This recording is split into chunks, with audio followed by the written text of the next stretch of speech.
찬송가 2장의 소개입니다. 여러분, 찬송가 만든 사람이 감옥에 갔다는 거 알아요? 아니, 감옥도 아니고 빚 때문에 특별한 곳에서 죽었어요. 그것도 왕한테 시를 써주는 엄청난 시인이었는데 말이에요. 더 깜짝 놀랄 이야기가 있어요.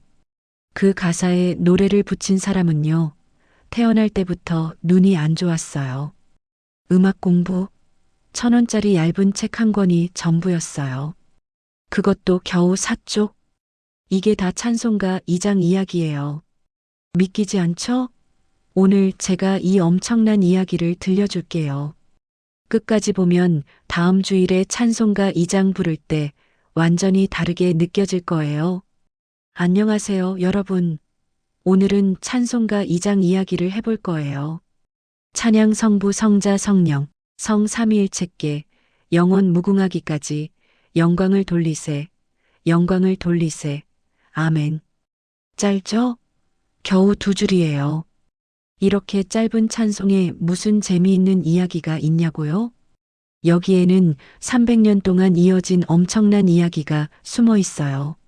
런던에서 돈 때문에 힘들어한 시인, 미국 시골에서 혼자 음악 공부한 눈 약한 소년, 그리고 배 타고 한국까지 온 노래 한 곡. 자, 준비됐나요? 옛날 1696년 런던으로 출발. 옛날 1696년 영국 런던이라는 도시에 살았어요. 이때 아주 중요한 책이 한 권 나와요. 제목은 시편의 새로운 번역. 쓴 사람은 네이엄 테이트랑 니콜라스 브레디, 2명의 시인이에요. 네이엄 테이트가 정말 대단한 사람이었어요. 1692년에 개관 시인이 됐거든요. 개관 시인이 뭐냐고요? 왕님을 위해 시를 쓰는 사람이에요. 왕님의 시인. 완전 멋지죠? 나중에는 왕실 역사도 쓰는 사람이 됐어요. 테이트는 유명한 극작가였어요. 셰익스피어라고 들어봤죠? 그 유명한 작가의 작품도 바꿨어요. 리어왕이라는 슬픈 이야기를 해피엔딩으로 바꿨대요. 지금 생각하면 좀 이상하지만 그때는 모두가 좋아했어요. 그런데요, 이 대단한 시인한테 큰 문제가 있었어요. 돈 관리를 정말 못했어요. 왕의 시인인데도 돈이 자꾸 없어졌어요. 빚이 점점 쌓였어요. 돈 빌려준 사람들이 돈 내놔 하면서 난리쳤어요. 그래도 테이트는 돈을 갚지 못했어요. 그러다가 정말 슬픈 일이 일어나요. 1715년 테이트가 63살 때였어요.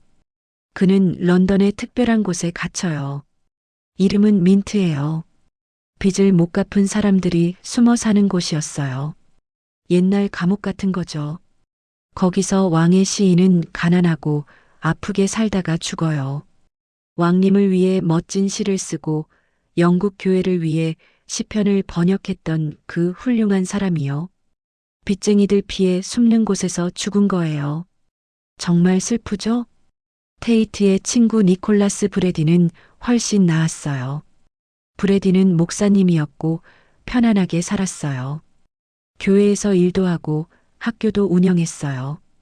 1726년에 죽었는데 평화롭게 죽었어요. 그런데 말이에요. 이 두 사람이 1696년에 같이 만든 책은 그들보다 훨씬 오래 살았어요. 시편의 새로운 번역은 왕님한테 허락받고요. 100년 넘게 영국 교회에서 쓰였어요. 시편 150개를 다 새로 번역했고요. 찬송 노래도 몇 개 넣었어요.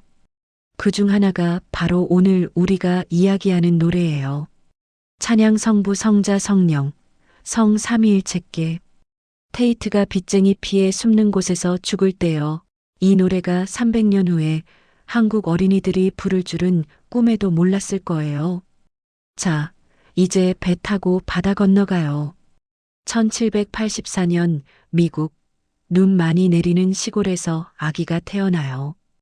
이 아기는 눈이 안 좋아서 밝은 빛을 보면 아팠어요. 학교도 제대로 못 다녔어요.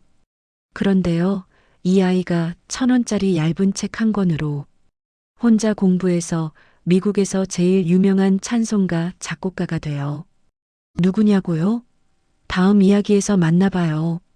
1784년 10월 15일이에요. 미국 코네티컷이라는 곳이에요.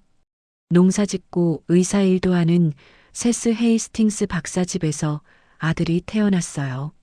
이름은 토머스 헤이스팅스예요. 그런데 이 아기는 특별했어요. 알비노로 태어났거든요. 알비노가 뭐냐고요? 피부랑 머리카락 색깔이 하얗고요.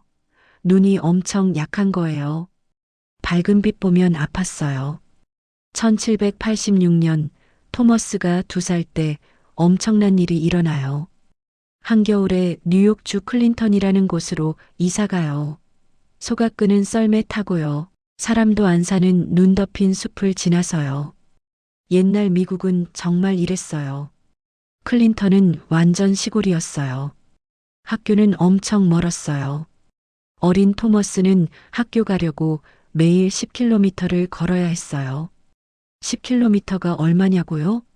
학교에서 집까지 왕복 1시간 반 걸리는 거예요. 눈 오는 날도 엄청 추운 날도요. 게다가 눈까지 안 좋았잖아요. 보통 아이면 포기했겠죠? 근데 토머스는 달랐어요.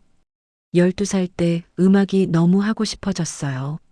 문제는요, 시골에는 음악 선생님이 한 명도 없었다는 거예요. 피아노도 없고요, 책도 없고요. 토머스가 간신히 구한 거라곤 6펜스, 우리 돈으로 1,000원쯤 하는 얇은 책 한 권뿐. 얼마나 얇았냐고요? 겨우 4쪽? 여러분이 보는 만화책보다 훨씬 얇았어요. 이걸로 음악을 배운다는 게 말이 돼요? 그런데요, 여기서 놀라운 일이 일어나요. 토머스는 그 4쪽짜리 책으로 혼자 공부를 시작해요. 음표 보는 법, 박자 세는 법, 화음 만드는 법.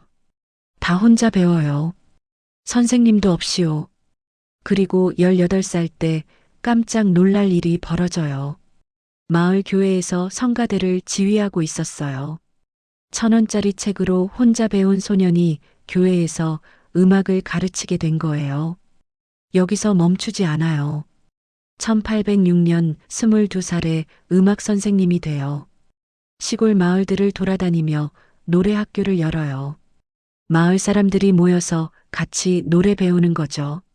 사람들은 이 젊은 선생님의 열정에 완전 감동받았어요.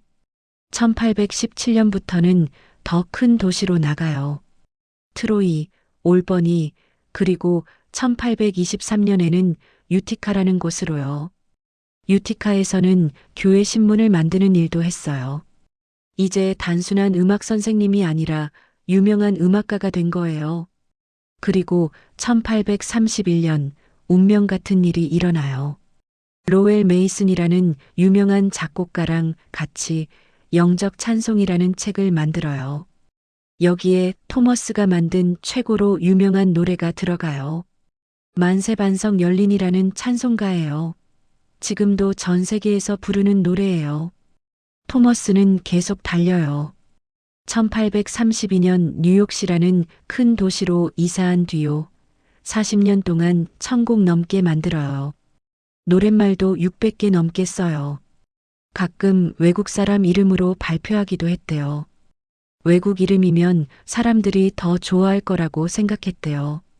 재미있죠? 1858년 정말 멋진 일이 일어나요. 74살 토머스가 뉴욕 대학교에서 박사학위를 받아요. 1,000원짜리 4쪽짜리 책으로 시작한 소년이 박사 선생님이 된 거예요. 진짜 대박이죠. 토머스는 죽기 3일 전까지 노래를 만들었어요. 1872년 5월 15일 87살에 뉴욕에서 세상을 떠나요. 1,000원으로 시작해서 박사로 끝난 인생. 영화보다 더 영화 같아요. 자, 이제 궁금하죠? 1696년 런던 시인이 쓴 가사가 어떻게 1784년 미국 음악가 노래랑 만났을까요? 그리고 이게 어떻게 우리나라까지 왔을까요? 다음 이야기가 진짜 신기해요. 자, 드디어 퍼즐이 맞춰지는 순간이에요. 1696년 런던 가사가 어떻게 100년 뒤 미국 노래랑 만났냐고요? 답은 의외로 간단해요. 미국으로 이사간 사람들이 영국 책을 가져갔거든요. 테이트와 브래디가 만든 시편책은 100년 넘게 영국 교회에서 썼어요. 미국으로 이사간 사람들도 영국 방식 그대로 했죠. 어린 토머스가 자란 시골 교회에서도 이 책을 썼을 거예요. 토머스는 어릴 때부터 테이트 가사를 알고 있었던 거죠. 어른이 돼서 작곡가가 되니까요. 토머스는 이미 있는 좋은 가사에 새 노래를 붙이는 일을 많이 했어요. 그 중 하나가 바로 이 노래예요. 찬양 성부 성자 성령 성 삼위일체께 짧고 예쁜 노래였어요. 토머스는 이 가사에 특별한 노래를 만들어요. 쉽고 따라 부르기 좋은 노래요. 다 같이 부를 수 있게요. 근데요, 여기 재미있는 비밀이 있어요. 이 노래는 원래 다른 찬송을 위한 거였어요. 빛나고 높은 보좌와라는 찬송이요. 이게 찬송가 27장이에요. 맞아요. 2장이랑 27장이 똑같은 노래예요. 한번 비교해서 불러보세요. 똑같죠? 이런 일은 찬송가에서 자주 있어요. 좋은 노래는 여러 가사랑 같이 써요. 토머스 노래도 그랬어요. 처음엔 긴 찬송용이었는데요. 짧은 노래에도 딱 맞았던 거죠. 1800년대 중반쯤 토머스 노래들은 미국 교회에서 엄청 유명해져요. 거의 모든 찬송가 책에 그의 노래가 들어가요. 이 노래는 헌금 드릴 때나 예배 끝날 때 자주 불렀어요. 그리고 드디어 배 타고 바다 건너요. 1885년 미국 선교사 선생님들이 우리나라에 와요. 아펜젤러, 언더우드 같은 분들이요. 복음이랑 찬송가를 같이 가져왔어요. 당연히 토머스 노래들도 들어있었죠. 1894년 처음으로 한국말 찬송가 책 찬양가 27곡이 나와요. 작은 책이었지만요. 이 노래도 들어가요. 선교사 선생님들이랑 한국 사람들이 같이 영어를 우리말로 바꿨어요. 쉽지 않았을 거예요. 그 뒤로 계속 바뀌어요. 1935년, 1949년, 1983년, 2006년. 찬송가가 새로 나올 때마다 말이 조금씩 더 예쁘게 바뀌었어요. 지금 우리가 부르는 찬양 성부 성자 성령, 성 삼위일체께 영원, 무궁하기까지 영광을 돌리세, 영광을 돌리세. 아멘은 원래 영어 뜻도 살리고 우리말 리듬도 살린 아주 예쁜 번역이에요. 이게 찬송가 2장이 된 것도 이유가 있어요. 1장부터 7장까지는 다 하나님을 찬양하는 짧은 노래들이에요. 예배 시작할 때나 끝날 때 부르는 노래니까요. 찬송가 맨 앞에 있는 게 딱 맞아요. 자, 이제 마지막이에요. 이 신기한 이야기가 우리한테 뭘 가르쳐 주는 걸까요? 빚쟁이 시인이랑 눈. 약한 작곡가가 만든 이 노래가 300년 넘어 우리한테 전하는 메시지는요. 마지막 정리 시작. 여러분, 오늘 찬송가 2장의 신기한 이야기를 같이 들었어요. 1696년 런던 빚쟁이 시인 네이엄 테이트에서 시작해서요. 1784년 미국 시골의 눈 약한 소년 토머스 헤이스팅스로 이어지고요. 1800년대 말 우리나라 선교사 선생님들이 가져와서 우리가 부르게 됐어요. 겨우 2줄인데 이런 멋진 이야기가 숨어 있었다니 놀랍죠? 테이트 생각해봐요. 왕의 시인이었어요. 근데 돈 때문에 힘든 곳에서 죽었어요. 실패한 인생일까요? 아니에요. 그가 쓴 가사는 300년 넘게 전 세계에서 불려요. 힘들게 살았지만요. 만든 작품은 영원히 살아있어요. 토머스는 어때요? 눈이 안 좋았고요. 엄청 가난했어요. 근데 1,000원짜리 얇은 책으로 시작해서 박사되고 1,000곡 넘게 만들었어요. 몸이 불편해도 꿈을 이룰 수 있다는 걸 보여줬어요. 이 두 사람은 만난 적도 없어요. 다른 시대, 다른 나라에 살았어요. 근데 하나님이 둘의 재능을 써서 아름다운 찬양을 만드셨어요.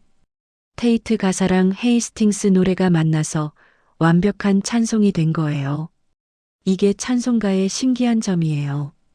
옛날 사람이랑 요즘 사람이요. 다른 나라 사람들이 다 같이 하나님을 찬양해요. 지금 이 순간에도 전 세계 어딘가에서 누군가 이 노래 부르고 있을 거예요. 다음 주일 찬송가 2장 부를 때요. 이 이야기 생각해 봐요. 찬양 성부 성자 성령, 성 삼위일체께. 이 짧은 가사에 빚쟁이 시인의 눈물이랑 눈 약한 작곡가의 노력이 담겨 있어요. 그들의 수고는 헛되지 않았어요. 여러분도 마찬가지예요. 지금 힘들어도요, 하나님께 드리는 것은 결코 헛되지 않아요. 테이트는 힘든 곳에서 죽었지만 가사는 살아남았어요. 헤이스팅스는 눈이 안 좋았지만 노래는 세상을 변화시켰어요. 여러분이 하나님께 드리는 작은 것도 큰 일이 될 수 있어요. 그러니까 포기하지 마세요. 계속 하나님 찬양해요. 여러분 찬양이 300년 후에도 누군가한테 감동 줄지 누가 알아요? 재미있었으면 구독이랑 좋아요 눌러줘요. 알림도 설정하면 새로운 찬송가 이야기 나올 때마다 알려줘요. 댓글로 좋아하는 찬송가도 알려줘요. 다음 영상 주제로 뽑을게요.